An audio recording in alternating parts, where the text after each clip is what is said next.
Hello កាយតោះមកតភាគយើងបន្តទៀតកាន់មកមើលភាគនេះអបដែលភ្យងកំភ្លើងទៅកាន់រីក៏បាននិយាយថាអ្នកទាំងអស់គ្នាឆាប់កិច្ចចេញទៅខ្ញុំចង់ប្រយុទ្ធតែជាមួយអាម្នាក់នេះម្នាក់ប៉ុណ្ណោះហើយកាត់មកមើលថែវិញកំពុងអង្គុយពួនកលៀនជាងបាត់ហើយក៏និយាយថាតើខ្ញុំគួរទៅជួយគេអត់ណោះយ៉ាងណាក៏ដោយក៏យើងធ្លាប់ញ៉ាំបាយជាមួយគ្នាម្ដងដែរពេលហ្នឹងថែក៏បានគិតទៀតថាសសនេះប្រហែលជាចង់រលំហើយព្រោះថាវាត្រូវគ្រាប់4ទៅ5គ្រាប់ដែរហើយតែក្នុងខ្លួនខ្ញុំមានអាវុធដែលអាចប្រើប្រាស់បានអត់គ្មានទេបើខ្ញុំនៅតែលាក់ខ្លួនយ៉ាងហ្នឹងតើខ្ញុំអាចជួយគេបានយ៉ាងម៉េចទៅពេលហ្នឹងថេក៏កលៀបភ្នែកឃើញម៉ារ៉ាពួននៅក្រោមតុក្បាលហ្នឹងដែរពេលហ្នឹងថេក៏បានរត់ទៅរកម៉ារ៉ាហើយក៏និយាយថាអេពិតជាសំណាងណាស់ដែលបានជួបឯងហើយមិញហ្នឹងឯងបាត់ទៅណាម៉ារ៉ាស្រែកថាហើយឯងមកកន្លែងហ្នឹងធ្វើស្អីនិយាយមិនទាន់ផុតមកផងក៏មានក្បឺយគ្រាប់មួយផ្លោងមកទៅប៊ីក្បាលថេហើយឡើងភ័យហើយក៏និយាយថាអើយមិញប៊ីត្រូវក្បាលម៉ារ៉ាក៏បាននិយាយទៀតថានៅត្រង់នេះចង្អៀតណាស់ឯងទៅរកកន្លែងផ្សេងទៀតទៅពេលហ្នឹងថេក៏បានលូនចុះហើយក៏និយាយថាទេខ្ញុំមកដើម្បីនិយាយប៉ុណ្ណឹងម៉ារ៉ាក៏និយាយថាណែឯងចង់ធ្វើស្អីនៅពេលហ្នឹងហើយក៏និយាយទៀតថាណែនៅស្ងៀមទៅរកឃើញហើយគេពិតជាយកកំភ្លើងមកតាមខ្លួនមែនក៏តែពីសបាយរឿងរកកំភ្លើងឃើញទៅអត់មានមើលម៉ារ៉ាគេខំស្រែកថាអត់ទេម៉ាយកំភ្លើងម៉ាយ baby ពេលហ្នឹងថេក៏លូនចេញហើយក៏និយាយថារីកគេកើតអីអត់ហ្នឹងតែក៏មើលដៃឲ្យម៉ារ៉ាគេតោងឡើងជាប់ហើយនិយាយថាឲ្យកំភ្លើងអញមកវិញភ្លាមអូនេះគេចូលកាន់តែចិត្តហើយតាហើយមិនក៏គេលើកតុកនឹងបានងាយយ៉ាងនេះពេលហ្នឹងអាប៉ែហ្នឹងក៏បានបាញ់ទៅតុកហ្នឹងហើយរីក៏បានពួនទៅក្លៀនជាងហើយក៏និយាយថាឯងបាញ់ខុស4ដងហើយក៏មើលអាប៉ែណាផ្ដើមរឿងវិញភ័យឡើងញ័រហើយពេលហ្នឹងរីក៏ចាប់លើកតុកមួយទៀតឡើងហើយក៏ទាត់តម្រង់ទៅរកអាប៉ែហ្នឹងម្ដងទៀតអាប៉ែហ្នឹងក៏បាញ់មកគ្រាប់ទៀតពេលហ្នឹងរីក៏និយាយថាឯងសល់តែ3គ្រាប់ទៀតទេបើឯងបាញ់ខុសឯងងាប់មិនខានទេពេលហ្នឹងថេនៅក្លៀតហ្នឹងក៏បានគាត់ថាពេលនេះពួកគេនៅឆ្ងាយពីគ្នាតែ4ទៅ5ម៉ែត្រទេនេះគេចង់ធ្វើស្អីគេនោះខ្ញុំថាអាម្នាក់កាន់កំភ្លើងនោះប្រហែលជាមិនអាចឈ្នះរីកៅបានទេតែស្អីគេនៅក្នុងដៃរីកៅនោះក្រែងវាមិនមែនជាតុកដែលបាក់មុនហ្នឹងទេអីពេលហ្នឹងដែររីក៏បានកាន់ឈើនោះគប់ទៅរកអាប៉ែហ្នឹងកិច្ចបើកិច្ចមិនទាន់ទេមិញប្រហែលជាធ្លុះក្បាលបាត់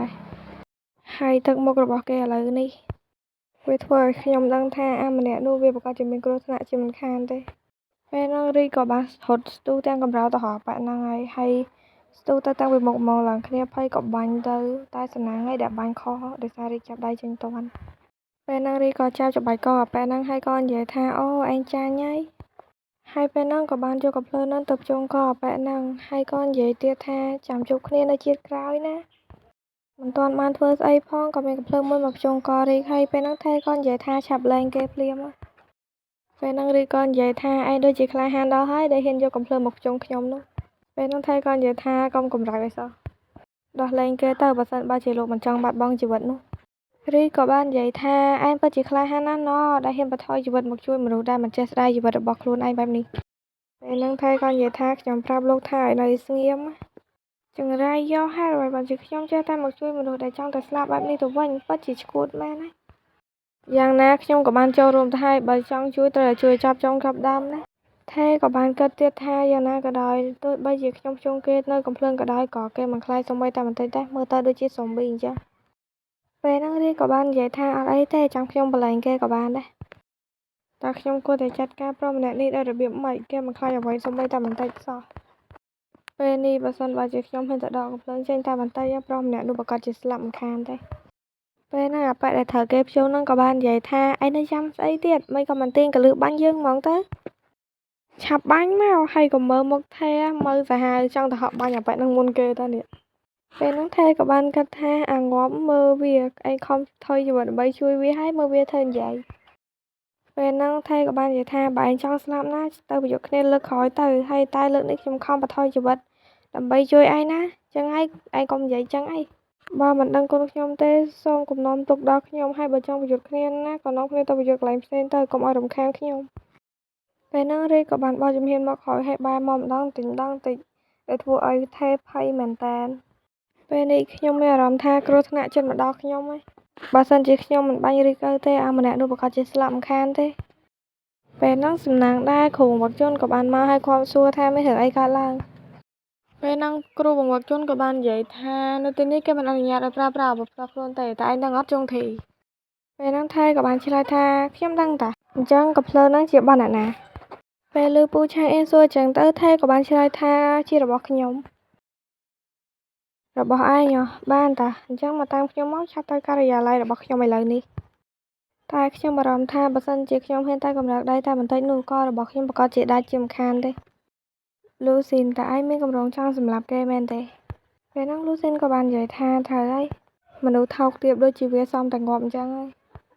បាទអញ្ចឹងឯងចំណាយពេលរបស់ឯងឃុំខ្លួននៅក្នុងផ្នែកឃុំខ្លួនចុះហើយខ្ញុំនឹងឃុំខ្លួនរបស់ឯងរយៈពេល6ខែហើយពេលហ្នឹងពូឆានក៏បានមកហើយក៏ហៅឈ្មោះរីកូ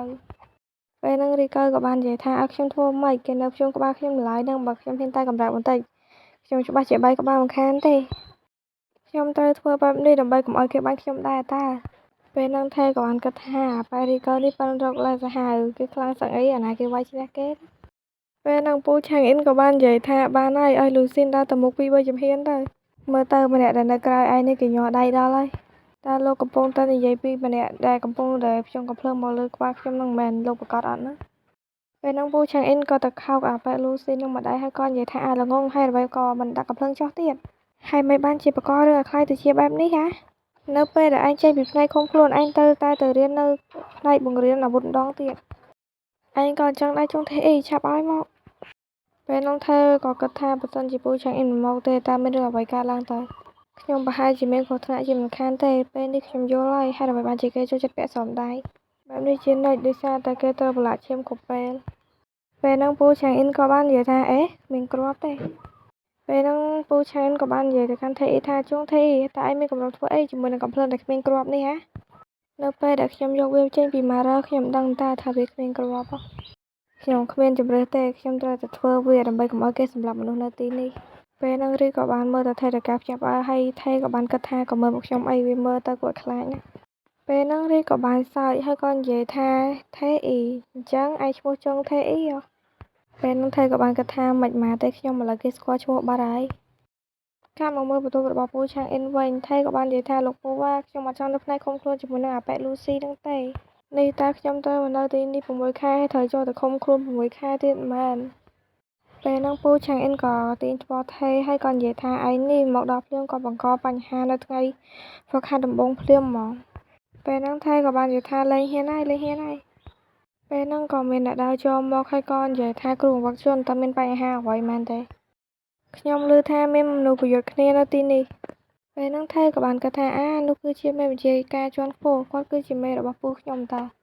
ពេលហ្នឹងពូឆាំងអ៊ីនក៏បាននិយាយថាគ្មានអីទេវាគ្រាន់តែជាបញ្ហាតិចតួចតែប៉ុណ្ណោះឥឡូវពួកយើងបានដោះស្រាយវារួចហើយ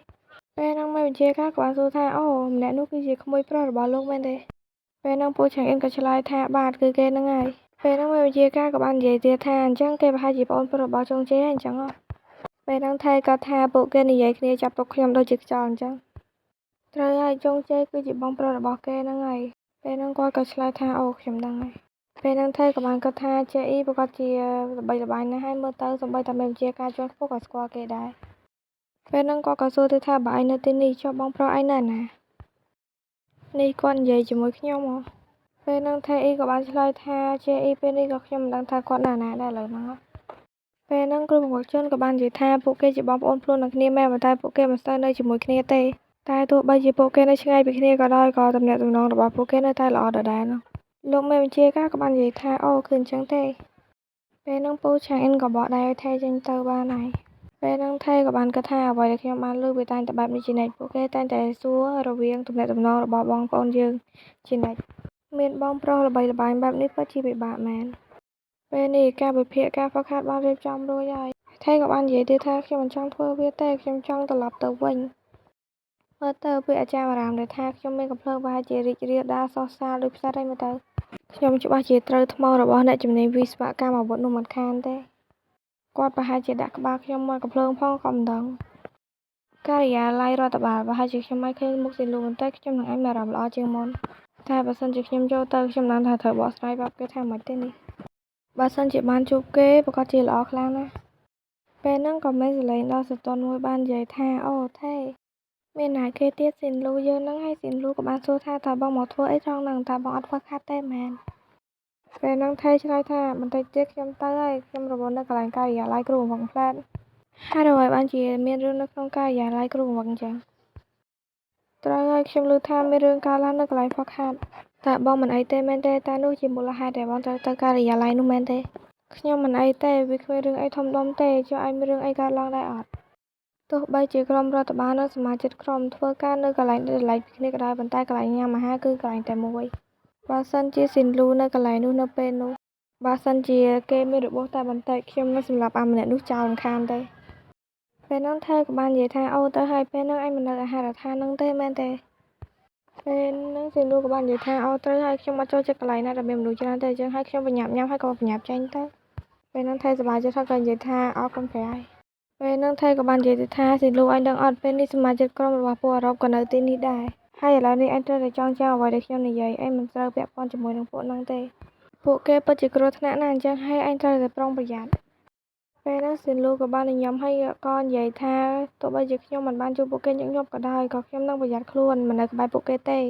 អរគុណហើយណាថេនៅខាងក្រៅថេនិយាយថាបាទខ្ញុំពិតជាបារម្ភពីឯងណាតែក៏មើលខាងក្នុងគិតថាគេពិតជាគួរឲ្យស្រឡាញ់ណាស់អេនេះស៊ីនលូគេចាប់ដៃរបស់ខ្ញុំមុនពេលហ្នឹងថេក៏បានសើច